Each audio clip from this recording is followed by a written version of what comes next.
sa buong Pilipinas. Ito ang Radyo Pilipinas News Update.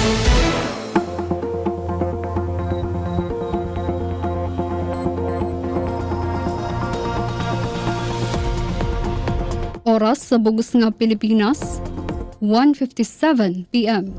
Maupay nga kulop sa aton nga tanan, adiyan aton mga balita sa yana nga pangurason. Secret Kitchens of Summer Food Crawl nagpapakusog sa lokal nga turismo nga negosyo sa Catbalogan. Pamatian tan detalye matikang kan Suzette Pretansyo. Radyo Pilipinas Report. Nagpapadayon niya na ang positibo nga epekto sa Secret Kitchens of Summer Catbalogan Food Crawl sa sektor sa turismo ngan panginabuhi sa mga lokal nga kusinero nga negosyante sa Catbalogan City.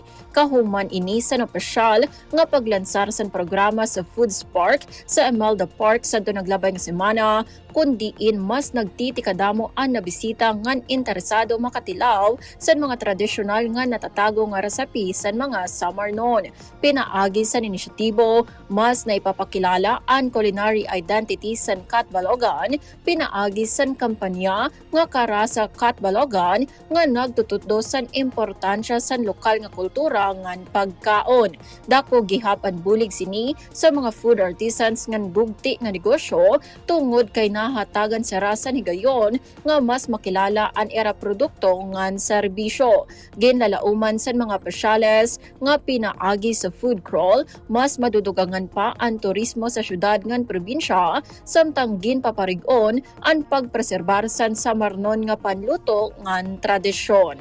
Para sa Bagong Pilipinas, Suzette Pretansyo, Radyo Pilipinas, Radyo Publiko, Calbayog. LGU Katarman, padayon ang suporta pinansyal sa mga CAFGO. Pamatian tan detalye sa pagbalik ni Suzette Pretansyo. Radyo Pilipinas Report.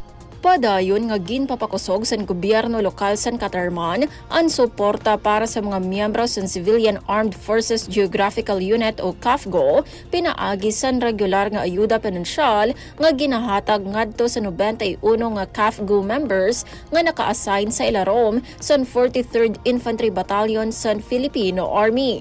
Nakakarawat ang kada benepisyaryo sa 1,000 ka pesos kada bulan tikang sa LGU Katarman. Sumalasan lokal nga pan-gobyernuhan, dako ang kontribusyon sa mga CAFGO sa pagmintenar sa kamurayawan ngan seguridad sa bungto, labi na sa pagbulig sa mga operasyon kontra kriminalidad ngan iba pang hagit sa komunidad. Nagpasalamat naman ang mga benepisyaryo tungod sa bulig nga era nakakakarawat nga nasiring-sira nga dako ang nakokontribuer sa era adlaw-adlaw nga panginahanglan, samtang padayon sira nga nagseserbisyo para sa seguridad sa Katarman. Para sa Bagong Pilipinas, Suzette Pretansyo, Radyo Pilipinas, Radyo Publiko, Calbayog. Inang kabugusan sa aton mga balita sa yana nga pangurason, padayon gihapon kamo nga mamati sa DYOG, Radyo Pilipinas Calbayog para sa news updates. Masunod ng programa, Juan Trabajo, kaupod si Jamie Quinto. Ako si Charmaine Perito Balvas para sa Radyo Pilipinas, Radyo Publiko.